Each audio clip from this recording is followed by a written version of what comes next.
நமது லகரம் நேயர்கள் அனைவருக்கும் வணக்கம். தமிழ்நாட்டில் நாம் தமிழர் கட்சி இன்றைக்கு 40 தொகுதியில் பல தொகுதிகளில் வேட்பாளர் நிறுத்துவதில் பல்வேறு சங்கடங்கள் இருக்கிறது. ஏற்கனவே பெரம்பலூர் நாடாளுமன்ற தொகுதியில் அந்த தொகுதியில் ஏற்கனவே கட்சி பணிகள், போராட்டங்கள், ஆர்ப்பாட்டங்கள் எதையுமே செய்யாத ஒரு தேன்மொழிங்கிற ஒரு பெண்ணுக்கு கொடுத்துருக்காங்க. மாற்று கருத்து இல்லை. அது நம்ம ஏற்றுக்கிறோமா இல்லையா, அந்த கட்சியில் உள்ளவங்களே முதல்ல ஏற்றுக்கல, ஒழுங்காக வேலை பார்க்க மாட்டாங்க. இன்னும் சொல்ல போனால் மண்ணச்சநல்லூர், லால்குடி, துறையூர் இந்த பகுதியில் இருக்கக்கூடிய எவருக்குமே இதுவரை நாம் தமிழர் கட்சியிலேருந்து ஒரு வேட்பாளருக்கு என்ன எம்எல்ஏ சீட்டுக்கோ எம்பி சீட்டுக்கோ இவங்க வந்து நாம் தமிழர் கட்சி வாய்ப்பு கொடுக்கல. அப்படின்னா சமயபுரத்தில் பாபு, புகழேந்தி, ஏன்னா ஏற்கனவே வேலை பார்த்தவங்கலாம் கேனப்பாயலான்னு சொல்லி கேள்வி கேட்கக்கூடிய நிலைமை இருக்குது. ஏன் அந்தந்த தொகுதிக்குள்ளே இருக்கிறவனுக்கு சீட்டு கொடுக்கறதுல சீமானுக்கு என்ன இருக்குது கேட்டால், இது வந்து சீமான் கட்சி, ஏன் கட்சிடா, வேலை படுறாங்க மொத்தா இல்லைன்னா போடா, இந்த மாதிரி வேலைகளை பண்ணிட்டு தான் நாம் தமிழர் கட்சி இன்னும் கீழே கீழே போயிட்டு இருக்கு. அடுத்த கட்டத்துக்கு மேலே வரணும்னா, இப்போ மயிலாடுதுறையில் எப்படி காளியம்மாளுக்கு நீங்கள் வந்து அந்த சொந்த தொகுதியில் சீட்டு கொடுத்துறீங்க, அது மாதிரி சீட்டு கொடுத்துருப்போங்க. கோயம்புத்தூர்லேருந்து கொண்டு வந்து நாகப்பட்டினத்துக்கு நீங்கள் சீட்டு கொடுக்குறீங்கள, அந்த வேலையை ஏன் பண்ணுறீங்க? திருச்சியில் இருக்கக்கூடிய பிரபு அவர்களுக்கு சீட்டு கொடுக்கணுங்கிறத நம்ம சொல்லியிருக்கோம். இல்லைன்னா சேது மனோகரனுக்கு கொடுங்க, வயதில் முதிர்ந்தவர், நல்லா வேலை பார்ப்பார், ஓடி ஆடு வேலை முதிர்ந்தவராக இருந்தாலும் இளைஞர் போல் ஓடி துள்ளி குதித்து வேலை பார்க்கக்கூடியவர். தளபதினு எல்லாத்துக்கிட்டையும் அந்த அளவுக்கு எல்லோரையும் தளபதியாக கொண்டு வரணும்னு முயற்சி பண்ணி எல்லாத்தையும் கட்டமைப்பு பண்ணி கொண்டு வந்தவங்க. அப்படிப்பட்டவங்களுக்கெல்லாம் சீட்டு கொடுக்காம நாம் தமிழர் கட்சி அடுத்தடுத்த வீழ்ச்சி நிலைக்கு போகுதுங்கிறது தான் நமக்கு வேதனை. நீ யாருப்பா வேதனைப்படுறதுக்குன்னு கேட்கலாம். நானும் நாம் தமிழர் கட்சியில் ஒரு 1.5 வருஷம் நாம் தமிழர் கட்சியில் ஒன்றிய செயலாளராக இருந்திருக்கேன். சில நண்பர்கள் வாசகத்தில் வந்து கேட்குறாங்க, அவங்க உறுப்பினர் அடையாள அட்டையோட நம்பர் என்னன்னு கேட்குறாங்க. அப்போல்லாம் உறுப்பினர் அட்டையெல்லாம் கொடுக்கல. ஏன் என்னைய மாதிரி ஆள் வில்லங்கமாக ஏதாவது பண்ணணும்னு தெரிஞ்சுக்கிட்டு தான் யாருக்கும் உறுப்பினர் அட்டையெல்லாம் பல ஆண்டு காலமாக கொடுக்கல. நம்ம சூரட்டியை பார்த்துட்டு கட்சியில் சேர்ந்துக்கிறோன்னு சொல்லுவோம். உங்களுக்கு என்ன பொறுப்பு, என்ன பண்ணுவீங்க, ஒன்றிய செயலாளராக பண்ணுவீங்களா, அவங்களால முடியுமா, பண்ண முடியும், எதிர்த்து பண்ண முடியுமா, பண்ண முடியும். நமக்கு வாய்ப்பு கொடுத்தாங்க, நம்ம வந்து களப்பணி செஞ்சோம். மாற்றுக்கிறதுல ஒரு கெட்ட பேர் சொல்லுங்க பார்ப்போம். இதே துருவன் நாம் தமிழர் கட்சியில் இருக்கக்கூடிய மாநில பேச்சாளராக இருக்கார், மாநில ஒருங்கிணைப்பாளர் துருவன் அவர்களுக்கு தெரியும். ஒரு கெட்ட பேர் என் மேலே சொல்லுங்க பார்ப்போம். அந்த அளவுக்கு உண்மையாக விசுவாசமாக நம்பிக்கையாக உழைச்சோம். மேதகவே தலைவர் பிரபாகரன் அவர்களை தலைவராக ஏற்றுக்கொண்டு உழைச்சோம். அதுதான் அவங்களுக்கு பிடிக்கல போல இருக்குது. சீமானை தூக்கி தலையில் வச்சுக்கணும். நம்ம சீமானை வந்து குறைச்சி மதிப்பிடலாங்க, சிறந்த பேச்சாளர், மாற்றுக்கருத்தில். ஆனால் வேட்பாளர்கள் நிறுத்துவதில் ஏன் இவ்வளோ தவறு செய்கிறீங்க? தஞ்சாவூர் நாடாளுமன்ற தொகுதிக்குள்ள ஹிமானை நிப்பாட்டியிருக்கீங்க. ஹிமாயினை யாருக்கு தெரியும்? அவர் என்ன களப்பணி செஞ்சுருக்காரு? மேடையில் பேசுனா போதுமா? மேடையில் பேசுகிறவனுக்கெல்லாம் சீட்டுன்னா அப்போ இது வந்து களப்பணி செய்கிறவனுக்கு என்னாச்சு? நல்லதுரை 2016 போட்டி போடுறாரு, சட்டமன்ற தொகுதியில் போட்டி போகிறாரு, மாநில ஒருங்கிணைப்பாளராக இருக்கார். அவரை ஏன் கட்சியில் விட்டு நீக்கினீங்க? அவர் ஏன் கட்சியை விட்டு போனார்? நாம் தமிழர் கட்சியில் நீங்கள் நல்லா யோசனை பண்ணி பாருங்கள். மாநில ஒருங்கிணைப்பாளராக யார் யாரெல்லாம் இருக்கிறார்களோ அவரெல்லாம் கட்சியை விட்டு போகிறார்கள். அதற்குண்டான வேலைப்பாடுகளை செய்கிறது யார்? துரைமுருகன். நான் எச்சரிக்கிறேன், இதுதான் ஃபர்ஸ்ட் அண்ட் லாஸ்ட், இது கடைசி முறை. இனி ஒரு முறை எவரையாவது கட்சியை விட்டு நீக்குவதற்குண்டான வேலைகளை துரைமுருகன் செய்தாரையானால், நான் துரைமுருகனை பற்றி நான் வந்து ரகசியங்கிறதுக்கு ஒன்றும் கிடையாது. அதாவது இவ்வளோ கீழ்த்தரமாக இறங்கி ஒருத்தனை ரெக்கார்டு பண்ணி போட்டு கொடுத்து காட்டி கொடுத்து இந்த மாதிரி வேலைகளெல்லாம் நீங்கள் திருச்சி பிரபுவை நீங்கள் காலி பண்ணியிருக்கீங்க, அரசியல்லேருந்து வெற்றிக்குமரனை காலி பண்ணியிருக்கீங்க, திலீபனு, கல்யாண சுந்தரம், இந்த வேலைகளை ஏன் செய்கிறீங்கிறேன். இப்போ ஹிமாயனுக்கு துதி போடுறீங்க. இந்த நாம் தமிழர் கட்சியை கண்டிப்பாக பாருங்கள், அடுத்த கட்ட வீழ்ச்சிக்கு, இன்னும் 3ஆம் கட்ட வீழ்ச்சிக்கு தள்ளிட்டு போகிறதுக்கு ஹிமாயனும் துரைமுருகன் தான். 2 பேரும் கூட்டுக்களவாணிகள் அப்படிங்கிற மாதிரி நாம் தமிழர் கட்சியில் உள்ளவங்க சொல்கிறாங்க. தயவு செய்து நாம் தமிழர் கட்சியில் உள்ளவங்க சிந்திச்சு பாருங்கள்.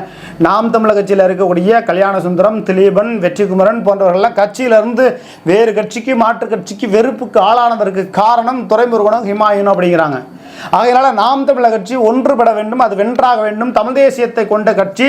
திராவிடம் என்பது உரிக்க வெங்காயம், உரிக்க மொட்டைக்கோசு. திராவிடம் நமக்கு தேவையில்லை, தமிழ் தேசியம் தேவை என்பதைத்தான் நாம் சொல்கிறோம். அதனால் சீமானை இழிவுபடுத்தி நம்ம பேசலை. நாம் தமிழர் கட்சி என்பது சீமானுக்கு வேறு பதவி கொடுத்துட்டு இசைமதிவாணனுக்கு மாநில ஒருங்கிணைப்பாளர் கொடுங்க, மற்ற எல்லாரும் மாவட்ட செயலாளராக இருங்க, பொதுச் செயலாளராக காளியம்மாள் இருங்க அப்படிங்கிற செய்தியை நம்ம ஏற்கனவே வெளியிட்டிருக்கோம். ஆகையினால நாம் தமிழர் கட்சியை பொறுத்த மட்டும் ஒரு தமிழ் தேசிய சித்தாந்தம் பின்னாடியிலிருந்து இயக்கணும். அது பல நெடுமாறன், ஐயநாதன், தலாசந்திர, சாகுலம், இது இன்னும் பல்வேறு நபர்கள் இருந்த காலகட்டத்தில் சீமான் அமைதியாக இருந்தார். ஆனால் இந்த துரைமுருகன் என்னைக்கு உள்ள அதிகாரத்துக்குள்ள மாநில அளவில் பொறுப்பில் வந்தாரோ அன்னையிலேருந்து இந்த கட்சி வீணாக போச்சு. ஒன்றுமே புரியலை.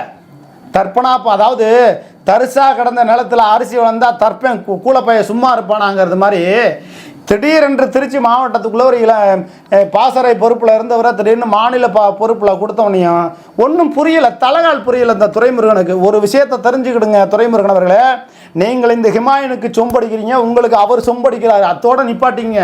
மற்றவனை நீங்கள் வந்து இழிவுபடுத்துறது, அவமானப்படுத்துறது. இத்தனை ஆண்டு காலமாக நீங்கள் எங்கே போனீங்க? நாங்கள் எப்போ வேணாலும் கேள்வி வைப்போம். நாங்களும் தமிழ் தேசியத்திற்குட்பட்ட பிள்ளைகள். நான் 1.5 வருஷமாக இருந்தேன் உங்கள் நாம் தமிழர் கட்சியில். ஒரு கெட்ட பேர் என் மேலே இருக்கான்னு நீங்கள் சொல்லுங்கள் பார்ப்போம். ஒன்றும் கிடையாது. ஏன் போனீங்கன்னா கட்சியில் அவ்வளோ உள்குத்து வேலை இருந்துச்சு. நான் நீக்கப்பட்டேன்ங்கிறதுக்காக நீக்கப்பட்டேன் அப்படிங்கிற ஒரு அறிவிப்பும் வரல. ஏன்னா எனக்கு உறுப்பினர் அடையாளத்தையும் கொடுக்கல. ஆனால் கட்சியில் ஒன்றிய செயலாளரும் சேர்த்துக்கிட்டு என்னை வேலை வாங்கிட்டீங்க. நான் வேலை செஞ்சேன், தமிழ் தேசியத்திற்காண்டி வேலை செஞ்சேன். சீமானுக்காக வேண்டியோ துரைமுருகனுக்காண்டியோ வேறு யாருக்கு நான் சொம்பு தூக்கலை, சிஞ்சாடிக்கலை. தமிழ் தேசியம் மேதகவே தலைவர் பிரபாகரன் என்ற ஒற்றை நபருக்காக, தமிழ் தேசியம் என்ற ஒற்றை சித்தாந்தத்திற்காக வேலை பார்த்தவரை வேற எவனுக்காண்டியும் கிடையாது. ஆகையினால நாம் தமிழர் கட்சியில் இந்த ஹிமாயனுக்கு சொம்படிக்கிற வேலையை முதல்ல விட்டுருங்க. நாம் தமிழர் கட்சி தஞ்சாவூர்லாம் தேரவே தேராது, வாய்ப்பில்லை ராஜா.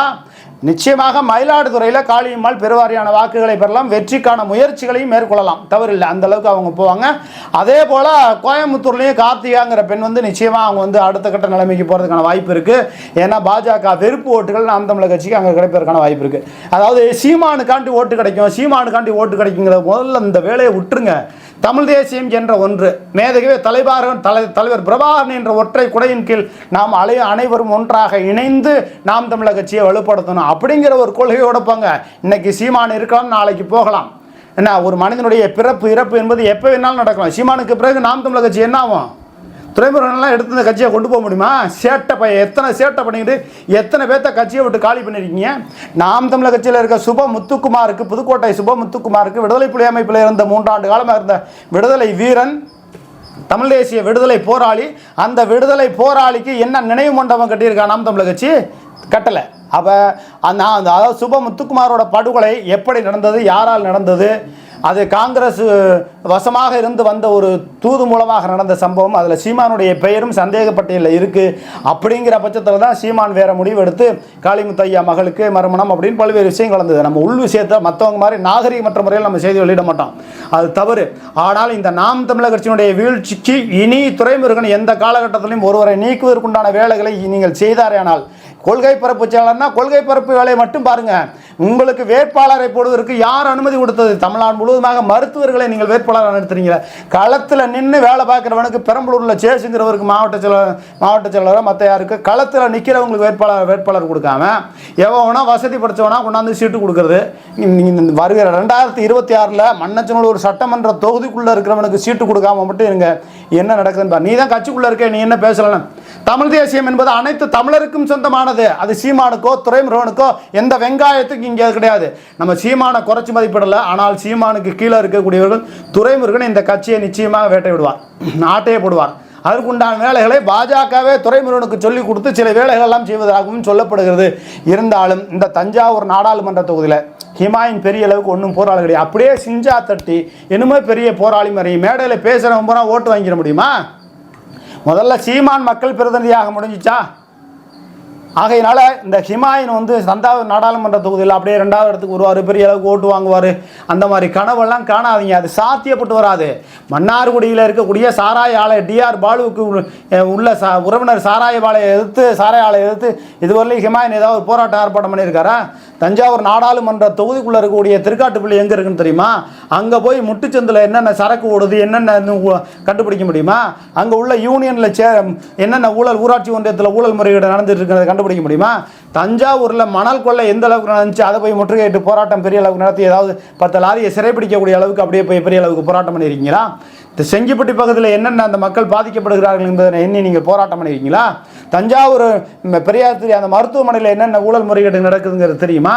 அவ்வளோ ஊழல் முறைகேடு நடக்குது எல்லாம் கண்டுக்காம சும்மா பெயர் அளவுக்கு சீமான் விடுகிற ஒரு புது அறிக்கைக்காக வந்து போராட்டம் பண்ணுறது மாதிரி சும்மா சீன் விட்டுவிட்டு நாம் தமிழர்னு சொன்னால் ஓட்டு போட்டுருவாங்களா? நாம் தமிழர் கட்சிக்கு என்றைக்குமே மக்கள் செல்வாக்கு இருக்குது, மாற்று கருத்து இல்லை. ஆனால் அது அனைவருக்குமான கட்சி. அது துரைமுருகனுக்கோ சீமானுக்கோ பாத்தியப்பட்ட கட்சி அல்ல. அப்படி ஒரு நிலைமை போகக்கூடாது. நீங்கள் ஹிமாயின் தஞ்சாவூர் நாடாளுமன்ற தேர்தலில் எழுதி வச்சுக்கோங்க, நிச்சயமாக பெரிய அளவுக்கு ஓட்டு வாங்கி பெற முடியாது. அவர் கல்லூரியில் எந்த அளவுக்கு ஊழல் முறைகேடு நடந்தது, அங்கே வந்து அந்த எஸ்சி பிரிவுக்குன்னு சொல்லி சலுகைகள் கொடுக்கக்கூடிய அந்த ஸ்காலர்ஷிப் சீட்டுக்கெல்லாம் எவ்வளோ பணம் வருது, அதில் எவ்வளோ முறைகேடுலாம் நடந்திருக்கு, அதெல்லாம் தகவல் உரிமை சட்டத்தில் இனிமேல் தான் ரெடி பண்ணி போட்டிருக்கேன். இனிமேல் வரும் அதை பற்றின செய்தியை நம்ம வெளியிடுவோம். எவருக்கும் நம்ம அச்சம் கிடையாது. அதாவது தஞ்சாவூர் பகுதியிலே வந்து திருவையாறு, மன்னார்குடி, தஞ்சாவூர், ஒரத்தநாடு, பட்டுக்கோட்டை, பேராவூரணி இந்த போன்ற பல்வேறு பகுதிகளில் முக்குளத்தூர் ஓட்டு அதிகம். தேவேந்திர ஓட்டு எந்த அளவுக்கு இருக்கோ அதே போல் முக்குளத்தூர் ஓட்டு அதிகம். முக்குளத்தூர் ஓட்டுக்களை உங்களால் 2% பெற்று விட முடியுமா? முத்திரையர் சமுதாய ஓட்டு இருக்குது, அங்கே 2% ஓட்டு நீங்கள் வாங்கிவிட முடியுமா? முஸ்லீம் ஓட்டுக்களை நீங்கள் 2% ஓட்டு வாங்கிட முடியுமா? பல்லர் பறையர் ஓட்டை நீங்கள் 2% ஓட்டு வாங்க முடியுமா? கிறிஸ்டின் ஓட்டை 2% வாங்க முடியுமா? முஸ்லீம் ஓட்டு 2% வாங்க முடியுமா? வன்னியர் ஓட்டு இருக்கு 2% வாங்க முடியுமா? இப்படி பார்த்தாவே ஒரு 17-18% ஓட்டு வருது. நீங்கள் தான் சாதி ஒழிப்புன்னு பேசுவீங்களே, மாட்டுக்கறி தின்னு ஜிம்முக்கு போவீங்களே. ஆகையினால நாம் தமிழர் கட்சி ஒரு நடுநிலையான அரசியலை செய்யக்கூடிய ஒரு தலைமை வர வேண்டும். அந்த தலைமை இசை மதிவாணன் வர வேண்டும், காளியம்மாள் வர வேண்டும். ஆனால் துரைமுருகன், சீமான் கூட தலைமையில் இருந்துட்டு போட்டு மாற்றுக்கிறதில்ல. ஆனால் துரைமுருகன்லாம் அந்த மாநில கொள்கை பொறுப்பு செயலாளருங்கிற பதவியில் இருந்துக்கிட்டு இப்படி ஹிமாயின் போன்ற இந்த கட்சியை பிளவுபடுத்துகிற தஞ்சாவூர் மாவட்டத்தில் பல 100 பேரை வந்து கட்சியில் வந்து நீக்குவதற்கு காரணமான அந்த ஹிமாயனுக்கு சிஞ்சா தட்டி நீங்கள் பேசுகிறது துரைமுருகன், இது உங்களுக்கு ஆபத்து. எச்சரிக்கிறோம். இது வந்து பெரிய விளைவுகளைத்தான் சந்திக்க நேரிடும். நிச்சயமாக நாம் தமிழர் கட்சி அடுத்த கட்ட வளர்ச்சியை நோக்கி போகணுங்கிறத நம்ம சொல்கிறோம். திராவிடத்திற்கு மாற்று நாம் தமிழர் கட்சி. நாம் தமிழர் கட்சியிலேருந்து வெளியில் போகிறவங்க இன்னொரு தமிழ் தேசிய கட்சிக்குள்ளே போகணும். இன்னொரு தமிழ் தேசிய கட்சி, ஒரு வலுவான கட்சி ஆரம்பிக்கணும், ஒரு இயக்கம் வரணும். அப்படி பல்வேறு சூழல்கள் இருக்கிறது.